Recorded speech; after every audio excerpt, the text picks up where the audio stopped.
ओम नमः शिवाय। जय माता दी। दोस्तों, आप सभी का रिलीजियस मार्ग चैनल पर स्वागत है। दोस्तों, कार्तिक मास की जो पूर्णिमा होती है वह बेहद ही खास होती है और इसका बेहद महत्व होता है।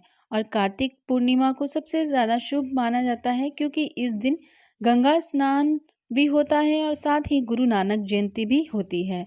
तो हिंदू पंचांग के अनुसार कार्तिक मास के शुक्ल पक्ष की पूर्णिमा तिथि को कार्तिक पूर्णिमा के नाम से जाना जाता है।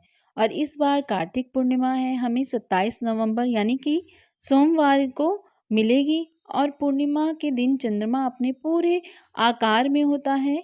और पूर्णिमा के दिन दान, स्नान और सूर्य देव को अर्घ देने का बेहद ही खास महत्व भी होता है।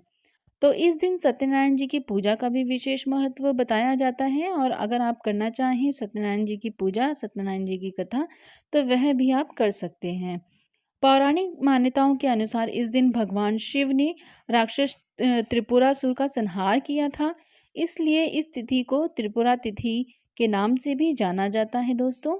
और कार्तिक पूर्णिमा 2023 का जो शुभ मुहूर्त है वह है, आपको बताते हैं। देखिए, अगर आप शुभ मुहूर्त में कोई कार्य करते हैं तो उसका बेहद हमें लाभ प्राप्त होता है। और इस बार कार्तिक पूर्णिमा पे हमें 3 शुभ योग भी प्राप्त हो रहे हैं। उसका जो समय है वह भी मैं आगे आपको बताऊंगी।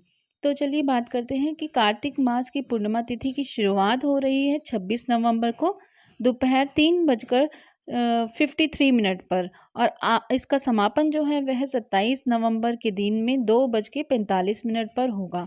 तो इसके हिसाब से देखा जाए तो उदया तिथि हमें मिल रही है 27 को।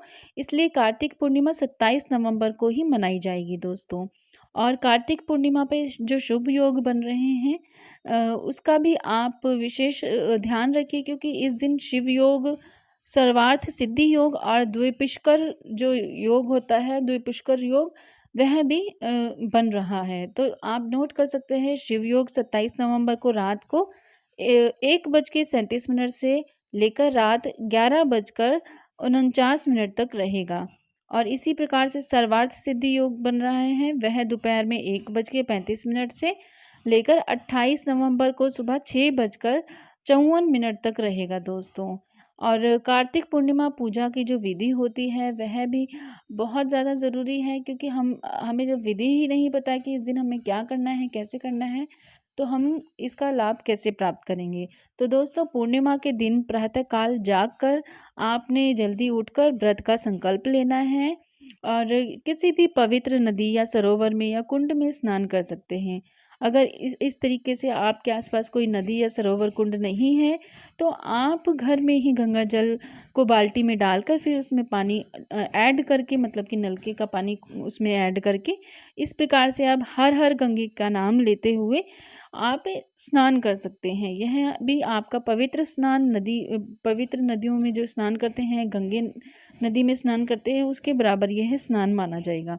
और इस दिन आपने चंद्रोदय पर शिवा, संभूति, संतति और प्रीति, अनुसुईया और क्षमा, इन 6 कृतियों का पूजन अवश्य करना होता है।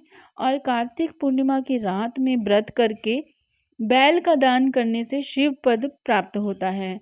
और गाय, हाथी, घोड़ा, रथ और घी आदि का दान करने से संपत्ति बढ़ती है। देखिए, हाथी, घोड़ा, रथ हम गाय नहीं दान कर सकते हैं अगर, तो हम इनकी जो मूर्तियाँ मिलती हैं मिट्टी कुम्हार के पास, जो दीपक बेचते हैं मिट्टी के, उनके पास भी यह मूर्तियाँ होती हैं। तो आप अगर असली में हाथी, घोड़ा, रथ या गाय का दान नहीं कर सकते हैं तो आप मूर्तियों का भी दान मंदिर में करके आ सकते हैं। चाहे वे छोटी आकार में हो चाहे बड़ी आकार में हो, आप अपने सामर्थ्य के अनुसार यह दान कर सकते हैं या किसी को भी दे भी सकते हैं अपने आसपास। और इस प्रकार से भेड़ का दान करने से भी ग्रह योग के जो कष्ट होते हैं उनका नाश होता है। तो आप इस प्रकार से कार्य कर सकते हैं इस दिन। और कार्तिक पूर्णिमा से प्रारंभ होकर प्रत्येक पूर्णिमा को रात्रि में व्रत और जागरण करने से भी सभी मनोरथ जो होते हैं वे सिद्ध होते हैं।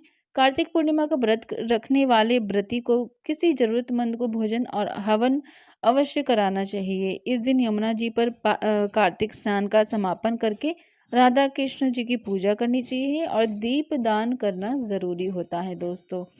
कार्तिक पूर्णिमा का उपाय भी आप सुन लीजिए। कार्तिक पूर्णिमा के दिन आम के पत्तों से बनी माला बनाकर मुख्य द्वार पर लगाने से माता लक्ष्मी का वास घर में होता है। ऐसा करने से घर की आर्थिक स्थिति में सुधार आता है।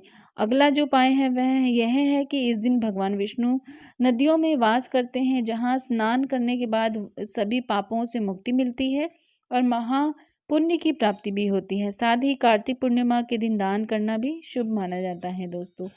तो कार्तिक पूर्णिमा की जो इस प्रकार से आप पूजन करते हैं तो आपको पूर्ण फल की प्राप्ति होती है, पूर्ण लाभ होता है। देखिए, जब हम कोई भी पूजा पाठ से संबंधित कार्य करते हैं तो आप कभी ये मत सोचिए कि हमें अभी के अभी रिजल्ट मिल जाए।